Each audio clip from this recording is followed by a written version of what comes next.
여러분 잘 아시다시피 지금 우리가 과거에 이 양극화 문제로 인해 가지고서 겪는 게 뭡니까? 지금 수치상으로는 대한민국이 선진국이 된 것만큼은 분명한데 과연 선진국이 갖춰야 할 요건을 갖추고 있느냐? 사회적인 여러 가지 현상을 볼 것 같으면은 참 답답하기 짝이 없는 겁니다. 대표적인 예가 우리 출생률이 0,72 작년인데 막 금년에는 또 0,6 정도로 떨어질 거라고 얘기해요.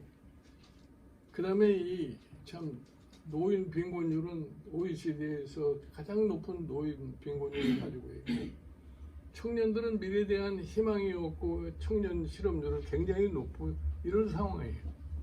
그 이 요인이 다 어디에 있냐 할 것 같으면은 우리 사회가 정상적인 발전을 하지를 못하고 양극화가 지속되고 있는 과정 속이기 때문에 지금 출산율이 가장 저조한 이유가 뭐냐? 경제적인 요인 때문에 출산율이 가장 저조한 겁니다. 이거를 본질적으로 해결하지 못하고 무슨 자꾸 출산율 장려 이거 백날 해봐야 소용이 없어요. 그리고 지금 보면은 이 지난 2년 동안에 과연 이 집권인 세력이 대한민국의 경제정책, 사회정책 이러한 것을 냉정하게 인식을 하고 있느냐? 그게 안 보이는 거예요. 제일 중요했던 것이 뭐냐면은 지난 3년 동안에 소위 코로나 사태를 겪으면서 우리나라의 자영업자, 중소제조 이런 사람들의 경제 상황이 말없이 추락하고 말았습니다. 그러면은 그 사람들이 무슨 기대를 했느냐? 그래도 정권이 바뀌면은 뭐가 좀 새로워지지 않았겠느냐? 근데 그러한 것이 보여주지 않는 겁니다. 지금. 그러다가 갑작스럽게 지금 선거를 얼마 앞두고 민생이 중요한 것 같이 생각하지만 여러분들 잘 아시다시피 민생이라는 게 뭡니까? 정치의 최고의 근본이 민생입니다. 그러니까 평소에 아무 생각도 안 하고 민생이 어떻게 돌아가는지도 모르고 그렇게 지내다가 선거가 되니까 민생 하니까 국민들이 거기에 대한 신뢰를 할 수가 없는 겁니다. 그래서 제가 누누이 강조하기를 작년 11월 달에 실시된 서울 소위 구청장 강서구 구청장 보궐선거에서 나타난 민심, 그 선거에서 보여준 국민의 민심을 제대로 읽지 못하는 정권은 과거에도 항상 결국은 실패해서 무너지고 말았습니다. 그런데 지금 조금 전에 설명을 드렸습니다만 이 1958년 자유당 정권에서 서울서 자유당이 완전히 몰락을 했을 적에 그것이 무엇을 의미한다는 걸 알고 거기에 순응을 하는 정책을 해야 하는데 그거 안 하다가 좀 망해버린 거예요. 그 다음에 78년 10대 선거에서도 서울서 유권자, 서울의 유권자가 가장 대표적인 유권자인데 그 유권자들의 표심을 읽고서도 그게 무슨 뜻인지 모르고 가다가 결국 가서 박정희 대통령 시해돼버리고 많은 그런 사태가 벌어진 거예요. 그래서 제가 늘 얘기를 합니다. 선거를 뭐 때문에 하느냐? 민심이 선거 때처럼 정확하게 파악될 수 있는 방법이 없어요.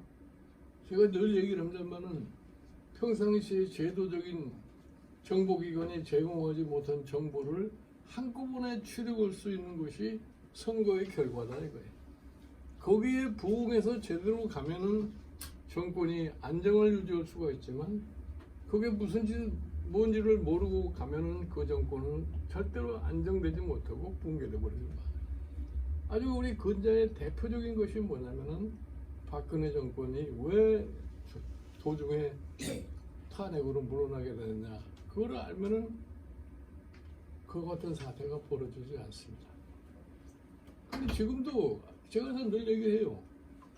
정치에 다른 거에 별로 관심은 안 갖더라도 대한민국 75년 헌정사에서 살펴보면 거기에 답이 다 있다 이런 거예요. 근데 그런 걸 모르고 정치를 하면 어떻게 되냐.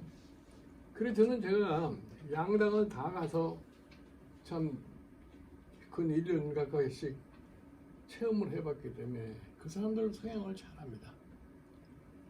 국회의원 되는 사람들이 국회의원을 뭐 때문에 하는지에 대한 인식을 가지고 국회의원을 하는 사람을 저는 거의 찾아보지를 못했어요. 그지 국회의원이 되면은 어떻게 하면 내가 다선 의원이 되느냐, 그렇게 해서 어떻게 하면 나의 입지가 강화되느냐, 이것만 생각하는 것이지 근본적으로 나라의 장래를 어떻게 끌고 가야 되겠다고 하는 이런 정치인이 보이질 않아요.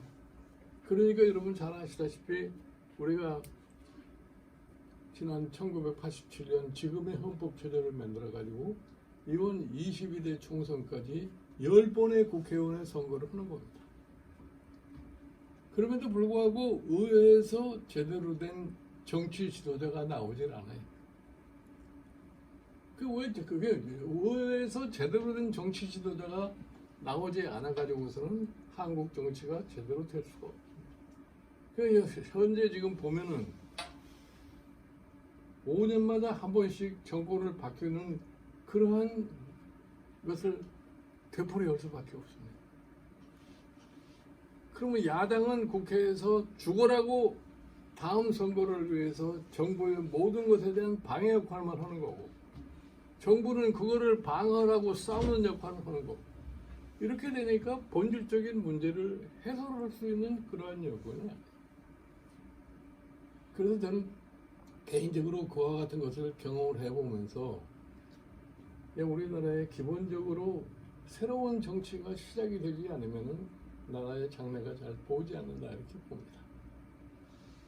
그런데 지금 보면은 뭐 제3지대 이렇게 얘기한다만 이준석이라고 하는 전 국민의힘의 대표가 석연치 않게 당에서 쫓겨나가지고서 참 그동안에 혼자서 대통령하고 소위 맞상대하던 식으로다가 투쟁을 하다가 지난 1월 달에 뭐 12월에 탈당을 하고 1월에 창당을 해가지고 지금 선거 앞두고 한 석 달쯤 됐는데, 그러나 그 사람의 용기를 가상하게 해서 그래도 상당히 호응을 얻었었는데, 이 사람이 정치에 대해서 별로 이렇게 체험을 많이 하지 않은 사람이니까 도중에 참 무슨 이낙연이라고 하는 사람이 하는 정당하고 합하는 과정을 겪으면서 동력이 딱 꺾여버린 거예요. 그래가지고 다시 헤어졌는데, 헤어지다 보니까 결국은 꺾인 동력이 다시 살아나지를 못해요. 그래서 사실 저를 보고 와서 하도 참 안타까운 얘기를 해서, 그래도 이 젊은 정치인이 싹이 펴지도 못하고 밟히는 것 같은 안타까움이 들어서, 그래 내가 좀 도와준다 그러고서 지금 내가 공관위원장이라는 직책을 맡아서 저희 공천과정을 끝내줬는데, 별로 이 사람들이 지금 당의 시작이 되지 않았기 때문에, 얼마 되지 않았기 때문에 이 인적 자원이 도저히 충분치를 못한 겁니다. 그래서 무슨 큰 기대를 갖지를 않고 있기 때문에 제가 그래서 명화 제목에 나오는 라이언 일병 구호기 하는 그러한 심정으로 제가 지금 저희 개혁신당에 가서 좀 도움을 좀 주고 있는데, 그래서 저는 한 사람이라도 저 이준석이 하나만이라도 구제가 되면은 크게 성공했다고 저는 생각을 해요. 그리고 그걸 해서 그 사람이 국회 교두보를 갖고 개혁신당을 앞으로 제대로 해서 젊은이들의 꿈을 실현할 수 있는 그러한 방향으로 가면 좋겠다는 얘기입니다. 그러니까 저는 이런 얘기를 해요. 뭐를 개혁을 할 거냐? 지금 우리나라에서 개혁의 가장 중요한 것은 정치개혁을 근본적으로 하지 않으면 다른 경제사회 문제를 해결할 수가 없습니다. 이 경제사회 문제를 해결하려면 정치의 근본이 바뀌지 않으면 안 돼요. 그게 5년씩 한번 들어가가지고서 권력을 5년씩 향해오고 물러나고 하면은 아무것도 지속이 될 수 있는 게 없는 겁니다. 그러니까 우리가 지금 선진국을 이루었다고 하지만 잘못하다가는 이게 지속 가능성이 확보가 되지 않을 수작에는 과연 현 상황이라도 유지할 수 있겠느냐 하는 여기에 대한 굉장히 회의가 있는 겁니다. 그래서 저는 근본적으로 우리의 이 대통령의 소위 제왕적 그 권한을 갖는 그러한 대통령제라는 건 더 이상 우리나라에서는 해서는 안 된다고 이렇게 생각합니다. 그러니까 이제 개헌을 해야 되는데 두 정당은 개헌에 관심이 없어요. 왜냐? 각자가 가서 권력만 잡으면은 그 권력을 한 5년 동안 즐기는 그러한 데 도취되어 있기 때문에 불가능합니다. 그리고 제가 잘 말씀드리기 죄송합니다만은 이 대통령제라는 거는 별로 대통령 할 능력이 없는 사람도 가서 5년을 지낼 수가 있어요. 헌법상의 권한을 갖고서. 그러니까 이 사람들이 대통령 하고 싶은 사람은 절대 개헌을 하려고 그러지는 않습니다. 그러니까 새로운 세력이 등장하지 않으면 안 된다. 제가 이제 뭐 남의 나라 예를 들면은 불란서의 나라 지금 마크롱이라는 사람이 지금 두 번째 집권을 하고 있는데 그 사람이 어떻게 해서 대통령이 됐나? 그 사람은 정치 경험이 하나도 없던 사람이에요.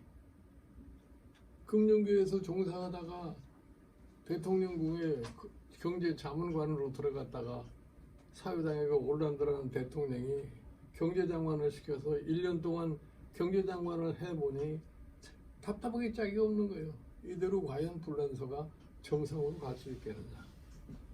그러니까 장관직들을 치워버리고 자기가 나와서 참 불란서의 미래를 위해서는 이렇게 갈 수밖에 없다 하는 것을 국민에게 선언하고 2년 동안 노력을 해가지고서 결국은 대통령이 당선이 된 겁니다. 그래서 그 사람이 대통령이 됨으로 인해서 종전의 불란서에 사회당 보수당이 다 몰락을 해버렸어요.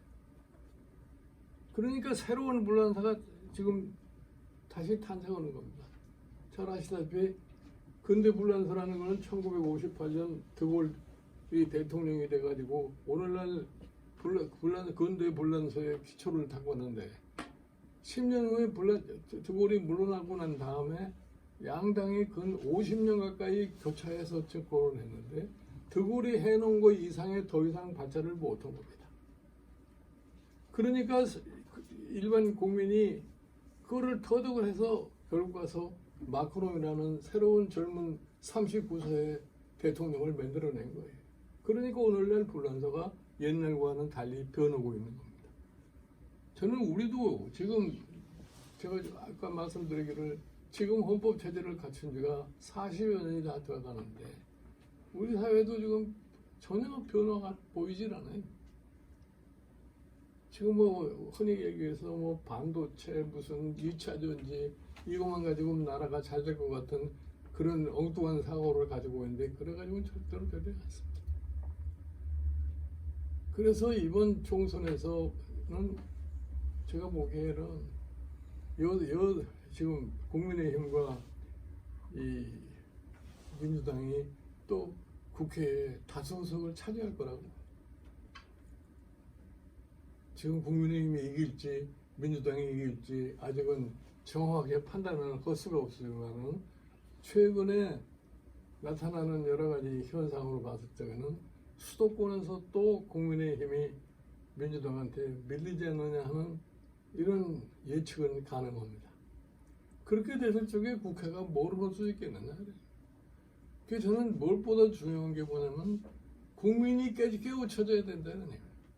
국민이 밤낮 선택이 없으니까 자 민주당 아니면 국민의힘 그렇게 해놓고 아무것도 안 되니까 일반 국민이 정치에 대한 불신을 갖게 되고 정치인에 대한 불신을 갖습니다.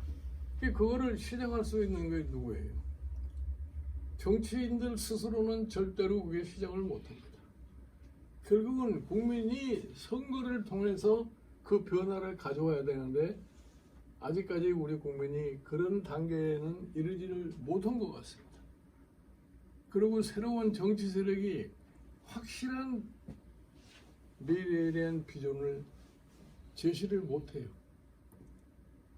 제가 이거 지금 이준석 개혁신당 대표 보도 그랬어요. 도대체 개혁신당으로 하면 뭐를 개혁할 거라는 것을 분명히 제시해야 할 거 아니냐. 예를 들어서 정치개혁은 어떻게 해야 되고 경제개혁은 어떻게 해야 되고.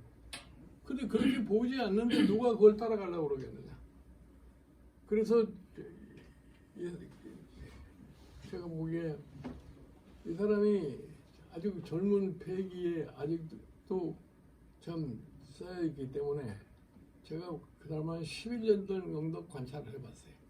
제가 2011년에 처음으로 그 친구가 26살 때 만났는데 그때 보니까 머리가 빨리빨리 돌고 그래도 용기도 있고 그런 사람이기 때문에 그 제가 관심을 가지고 쭉 봐왔는데 그동안에도 하여튼 자기의 노력에 의해서 소위 거대 당의 36세에 대표까지 됐다는 것은 그 간단한 능력이 아니라고 이렇게 생각합니다. 그래서 이 사람을 잘 한번 잘할 수 있는 터전을 만들어주면은 뭐를 할 수 있지 않을까.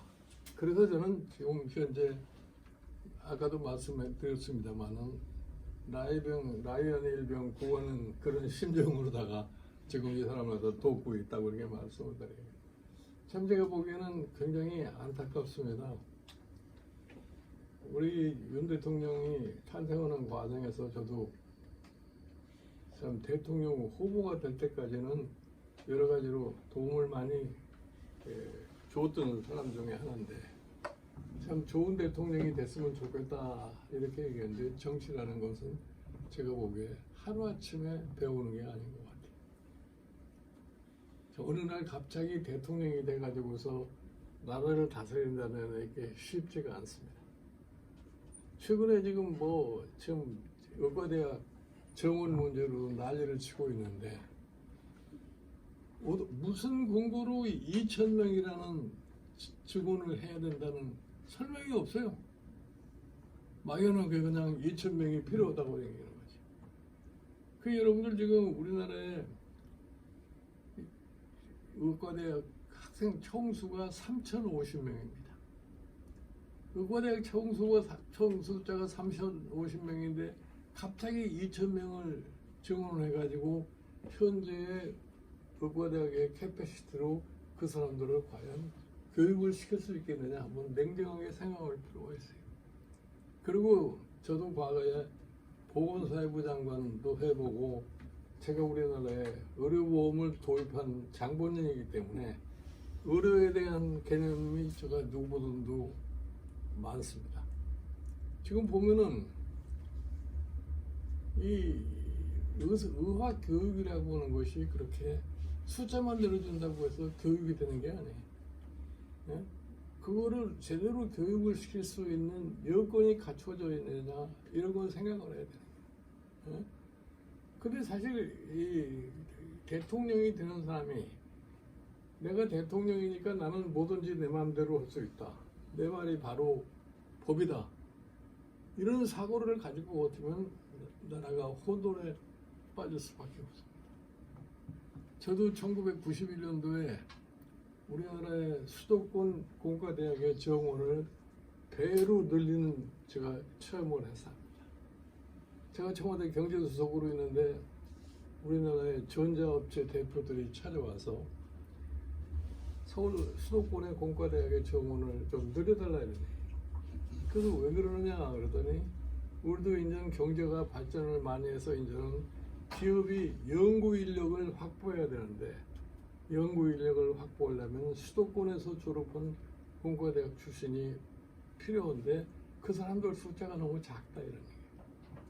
근데 우리가 1975년서부터 박정희 대통령께서 수도권 인구 억제라고 하는 이런 정책을 수행하느라고 15년 동안 75년부터 90년까지 수도권의 대학의 정원을 한 명도 늘려주지 않았습니다.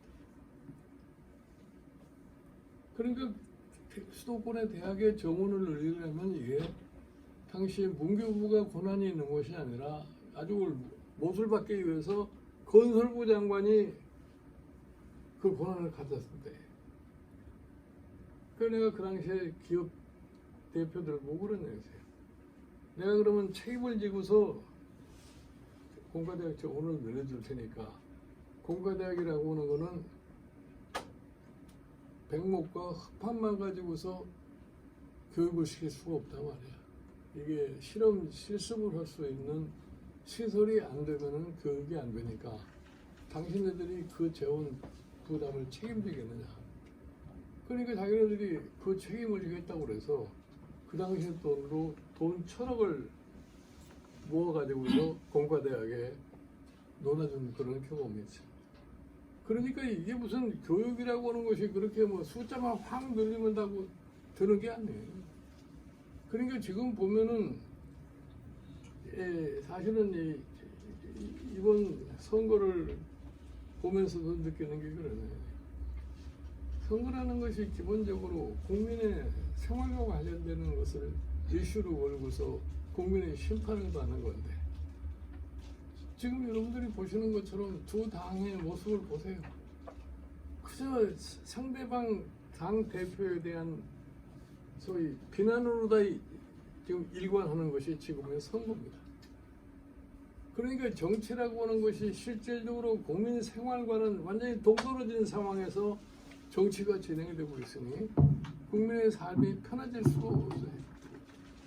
그래서 지금은 이 보기에 가장 중요한 과제가 뭐냐. 유권자들이 참 냉정한 판단을 해가지고서 저는 개인적으로 그렇게 생각을 해요. 이번 총선에서 두 당이 누구도 과반수를 차지하면 못하게 하지 않고서는 대한민국이 오히려 더 어려운 상황으로 갈 수밖에 없지 않느냐 이렇게 생각합니다. 그러니까 이제 자 야당이 승리해도 문제, 여당이 승리해도 문제. 이것이 지금 한국의 정치의 디lem마예요. 예? 지금 보면은 여러분들 최근에 이 국민의힘이나 지금 민주당의 행태를 보세요. 나는 세계 어느 나라의 선진국에 가서 이런 식의 선거를 하는 나라는 잘 보지 못했어요. 어? 그래도 최소한도 우리가 19대 총선 대통령 선거를 할 때는 그래도 정책적인 비전을 가지고서 국민에게 내세우고 했던 거예요. 그래도 박근혜 당시에 후보의 경우에는 무슨 상대방 비난해봐야 아무 의미가 없어요. 국민들이 별로 관심도 없습니다. 여러분들 잘 아시다시피 지난 저희 강서 보궐선거 때 그때 이재명 민주당 대표의 사법 리스크가 그때나 지금이나 똑같은 거지. 예? 그럼 그때는 그런 상황인데 왜 민주당이 17% 이상 차이로다가 국민의힘을 이겼겠느냐. 그거를 체험해보고도 똑같은 일을 지금 반복하고 있는 거예요. 그러니까 사실은 집권 여당이라는 것이 그렇게 야당이 무서우냐 이런 얘기예요. 제발 좀 국민이 무서운지를 알고 국민을 상대로 해서 선거운동을 하려고 그래야지 야당을 상대로 해서 선거운동을 하려고 그러니까 국민들이 자꾸 이반하는 그러한 현상을 갖다 보이는 겁니다.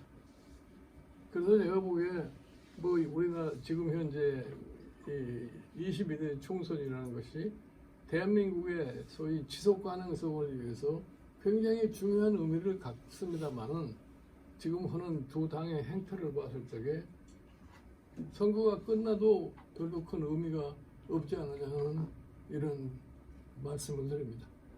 여기까지 제가 얘기를 마치시고 뭐 의문 남는 점이 있으시면 제가 질문을 받겠습니다.